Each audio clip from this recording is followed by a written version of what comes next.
दूसरे टेस्ट से पहले टीम इंडिया के लिए न्यूजीलैंड कप्तान की धमकी आई। इसके अलावा पिच, मौसम और प्लेइंग 11 पर 3 बड़ी खबर आई। भाई दूसरा टेस्ट कल से शुरू हो रहा है।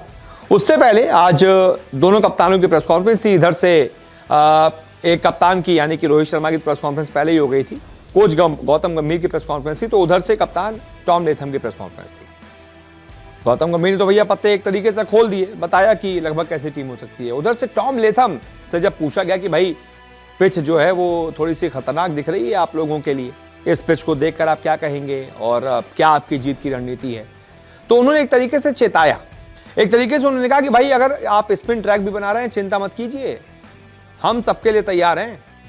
हमारे पास 4 स्पिनर है, वर्ल्ड क्लास स्पिनर्स, हमें डरने की जरूरत नहीं है, यानी हम तैयार हैं। स्पिन ट्रैक बना लो, पेस ट्रैक बना लो, कोई दिक्कत नहीं। टॉम लेथम ने कहा हमें परिस्थितियों से जल्दी सामंजस्य बिठाना होगा। अगर पिच से गेंद को अधिक टर्न मिलती है तो हमारी टीम में 4 स्पिनर हैं। हम हालांकि पहले से निर्धारित सोच के साथ मैदान में उतरने से बचना चाहेंगे। हम पहले यहाँ थोड़ी जानकारी हासिल करने की कोशिश करेंगे। उम्मीद है कि पिच वैसी होगी जैसा कि हमारे अभ्यास वाली पिचें हैं। यानी कि टॉम लेथम को उम्मीद है कि जैसी पिचें उनको अभ्यास के लिए दी गई है, मैच में भी लगभग वैसी ही पिच मिलेगी। लेकिन कई बार इसका उल्टा हो जाता है, अभ्यास पिचें कुछ और होती हैं, मैदान पर कुछ और होता है। तो कैसी है पिच, ये मैं आपको एक तस्वीर दिखाता हूं। आप इस तस्वीर में देख सकते हैं किस तरीके से टीम इंडिया के जो खिलाड़ी हैं, चाहे कोच हो गौतम गंभीर, रविंद्र जडेजा भी इसमें दिख रहे हैं, कप्तान रोहित शर्मा भी पिच को छूते हुए दिख रहे हैं। लाल मिट्टी की पिच है, मैं आपको बता दूं, और लाल मिट्टी की पिच पर ही ये मैच होने जा रहा है। जो पिच रिपोर्ट आई है वो कह रही है कि पहले दिन से ही बॉल यहाँ पर टर्न होगी और टर्निंग ट्रैक पर ही न्यूजीलैंड को फंसाने की तैयारी है। क्योंकि आपको याद होगा पहला टेस्ट मैच जो था, हालांकि वहां पर भी टर्निंग ट्रैक था, लेकिन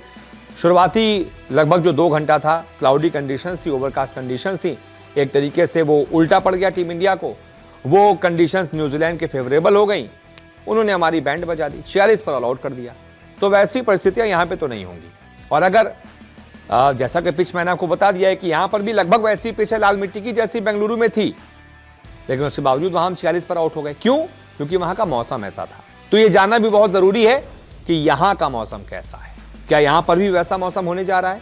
मैं आपको वेदर रिपोर्ट भी बताता हूं। तो वेदर रिपोर्ट 5 दिन की है। पहला दिन धूप खिली रहेगी, इसलिए चिंता की कोई बात नहीं है। दूसरा दिन, इस दिन भी धूप खिली रहेगी, चिंता की कोई बात नहीं है। तीसरे दिन भी धूप खिली रहेगी। चिंता की बात है चौथे और 5वें दिन, जब दोनों ही दिन हल्की बूंदाबांदी, हल्की बारिश के आसार हैं, यानी कि ओवरकास्ट कंडीशन रहेगी, बादल जो है छाए रहेंगे मैदान के ऊपर, हल्की बारिश भी हो सकती है। यानी कि चौथे और 5वें दिन थोड़ी सी टीम इंडिया को दिक्कत हो सकती है, क्योंकि जब भी थोड़ा ओवरकास्ट कंडीशन होती है इंडिया को ही हमेशा दिक्कत होती है। न्यूजीलैंड तो ऐसी कंडीशंस में खेलती है, इसलिए उसे ज्यादा परेशानी नहीं होती है। तो मैंने आपको पिच रिपोर्ट बता दी, मैंने आपको वेदर रिपोर्ट बता दी। अब बताता हूं कि कहां पर आप इस मैच को देख सकते हैं। अगर आपको टीवी पर देखना है तो आप स्पोर्ट्स सिटी नेटवर्क पर देख सकते हैं। आपको डिजिटल यानी कि मोबाइल पर देखना है, लैपटॉप पर देखना है, तो आप जियो सिनेमा एप्लीकेशन पर यह मैच देख सकते हैं। अब आते हैं संभावित प्लेइंग 11 पर कि टीम इंडिया किस प्लेइंग 11 के साथ मैदान पर उतर सकती है। तो यह है संभावित प्लेइंग 11। रोहित शर्मा, यशस्वी जायसवाल, शुभमन गिल, इनकी एंट्री हो सकती है टीम में, क्योंकि कहा जा रहा है ये फिट है। विराट कोहली, ऋषभ पंत के लिए भी कहा जा रहा है खेलेंगे, फिट हो गए हैं। सरफराज खान, रविंद्र जडेजा,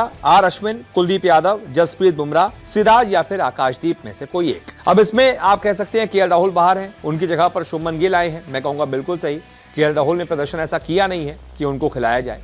लेकिन हाँ, आप ये कहेंगे कि जूनियर सरफराज खान की जगह पर भी तो केएल को बचाया जा सकता है और सरफराज को बाहर किया जा सकता है। लेकिन भाई जिसने 150 बनाया है आपकी तरफ से, सबसे ज्यादा पिछले मैच में बनाए हैं, आप उसको क्या बोलकर बाहर करेंगे? कोई आपके पास मुंह है उसको बाहर करने का? तो इसलिए मुझे लगता है सरफराज को खिलाया जाएगा और केएल की जो है छुट्टी हो जाएगी। अब आप बताइए कि इस पूरे मुद्दे पर आपकी क्या राय है। बहुत बहुत शुक्रिया इस रिपोर्ट को देखने के लिए।